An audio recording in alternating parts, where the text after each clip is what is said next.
ഉച്ചയ്ക്ക് ഊണ് കഴിഞ്ഞാലുള്ള അടുത്ത ടെൻഷനാണ് 4 മണിക്ക് ചായക്ക് എന്താ ഉണ്ടാക്കാന്ന്.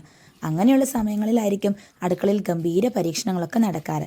അങ്ങനെ പണ്ടാരോ പരീക്ഷിച്ച് വിജയിച്ച ഒരു വിഭവമാണ് നമ്മൾ ഇന്നിവിടെ ഉണ്ടാക്കാനായിട്ട് പോകുന്നത്. വേറൊന്നുമല്ല, നമ്മുടെ സ്വന്തം കുമ്പിളപ്പം തന്നെ. അതിനാണ് അമ്മ ഈ ഇലയൊക്കെ പറിച്ചെടുക്കുന്നത് കേട്ടോ. ഇലയൊക്കെ പറിച്ചു കഴിഞ്ഞപ്പോൾ അമ്മ ദേ അവിടെ എന്തോ തിരയുന്നു. എന്താന്ന് ചോദിച്ചപ്പോഴാണ് പറഞ്ഞ നക്ഷത്രപ്പുളി ഉണ്ടോയെന്ന് നോക്കാമെന്ന്. എന്നെ ആർക്കും വേണ്ടേന്നുള്ളൊരു മട്ടിലാണ് നക്ഷത്രപ്പുളി അവിടെ നിൽക്കുന്നത്.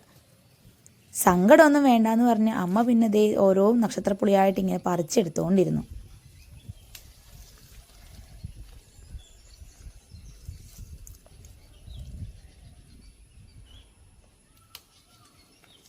അങ്ങനെ നക്ഷത്രപ്പുളിയും വാഴയിലൊക്കെ കൊണ്ട് അമ്മ വീട്ടിലേക്ക് അങ്ങ് നടന്നു.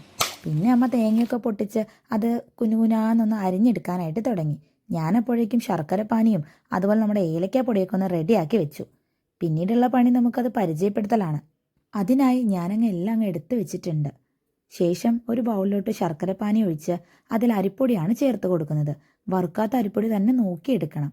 അതെല്ലാം നല്ലപോലെ ഒന്ന് കട്ട കെട്ടാതെ ഇളക്കി യോജിപ്പിച്ച ശേഷം അതിലോട്ട് നമ്മൾ അരിഞ്ഞു വെച്ചിട്ടുള്ള തേങ്ങാക്കൊത്തും അതുപോലെ തന്നെ നമ്മുടെ സ്വന്തം ഏലക്കാപ്പൊടിയും കൂടെ ചേർത്ത് നല്ലപോലെ ഇളക്കി യോജിപ്പിച്ച് കൊടുക്കണം.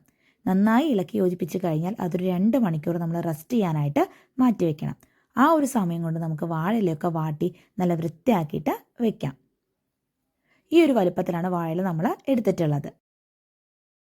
2 മണിക്കൂറിന് ശേഷം നമ്മുടെ ബാറ്ററൊക്കെ ഇവിടെ റെഡി ആയിട്ടുണ്ട്. ഇനി നമുക്ക് അപ്പം ഉണ്ടാക്കാം. അതിനായി ആദ്യം തന്നെ ഈ വാട്ടി വെച്ച വാഴയില രണ്ടാക്കി മടക്കണം. എന്നിട്ട് അതിൻ്റെ 2 സൈഡും ദേ ഇതുപോലെ അങ്ങ് മടക്കി കൊടുക്കണം. നമ്മൾ ഈ 2 സൈഡും മടക്കുന്നത് അത് പൊട്ടിപ്പോവാതിരിക്കാൻ വേണ്ടിയിട്ടാണ്, അല്ലെങ്കിൽ ബാറ്റർ പുറത്ത് പോവാതിരിക്കാൻ വേണ്ടിയിട്ടാണ്. അങ്ങനെ നമ്മൾ ഈ വാഴയില 2 സൈഡും ഇതുപോലെ അങ്ങ് മടക്കിയ ശേഷം നമ്മൾ അതിനൊന്ന് ഊതിക്കൊടുത്താൽ ഒരു ഹോൾ ഇതുപോലെ ഉണ്ടാവും. ശേഷം അതിലോട്ട് നമ്മൾ തയ്യാറാക്കി വെച്ചിരിക്കുന്ന ബാറ്റർ ഒരു 3 ടേബിൾ സ്പൂണോളം നമ്മൾ ഒഴിച്ചു കൊടുക്കണം. അതിനുശേഷം നമ്മൾ ഇതുപോലെ അങ്ങ് ചുരുട്ടിക്കൊടുത്ത് നന്നായി കെട്ടിക്കൊടുക്കണം. നമ്മളിത് കെട്ടുന്നത് വാഴനാരിലാണ് കെട്ടുന്നത്. നല്ല ടൈറ്റായി തന്നെ കെട്ടിക്കൊടുക്കണം, അല്ലെങ്കിൽ ഇത് പൊട്ടിപ്പോവും. ഇപ്പോൾ ഇത് നന്നായി ടൈറ്റായിട്ട് നമ്മൾ കെട്ടിക്കൊടുത്തിട്ടുണ്ട്. ഇനി നമ്മളിത് ഓരോന്നായിട്ട് ഇതുപോലെ കെട്ടി നമ്മളിത് തിളച്ച വെള്ളത്തിലോട്ടാണ് ചേർത്ത് കൊടുക്കുന്നത്. പക്ഷെ ഞങ്ങൾക്ക് കുറച്ച് ആവേശം കൂടുതലായതുകൊണ്ട് തിളയ്ക്കുന്നതിന് മുൻപേ അതങ്ങ് ഇട്ട് കൊടുത്തു. അതിലാണെങ്കിൽ ആകെ വെള്ളമൊക്കെ കയറി ആകെ കുളമായി. അവസാനം ദേ അതിൻ്റെ പരുവം ദേ ഈ ഒരു കോലത്തിലായി കിട്ടി.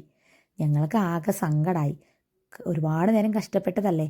പക്ഷെ ഞങ്ങൾ വീണ്ടും ഇത് ഒന്ന് ഫ്രീസറിലൊക്കെ വെച്ച് ഞങ്ങൾ സെറ്റ് ചെയ്ത് അത് ജസ്റ്റ് പ്രസൻറ്റ് ചെയ്തിട്ടുണ്ട്. പക്ഷെ ഞങ്ങളിത് വീണ്ടും വീണ്ടും ഞങ്ങളിത് ശ്രമിച്ചുകൊണ്ടിരിക്കും. ഇത് ശരിയാവുന്നവരെ ശ്രമിച്ച് ശരിയായൊരു വീഡിയോ ആയിട്ട് ഞങ്ങൾ വീണ്ടും വരുന്നതായിരിക്കും. അതുവരേക്കും ബൈ.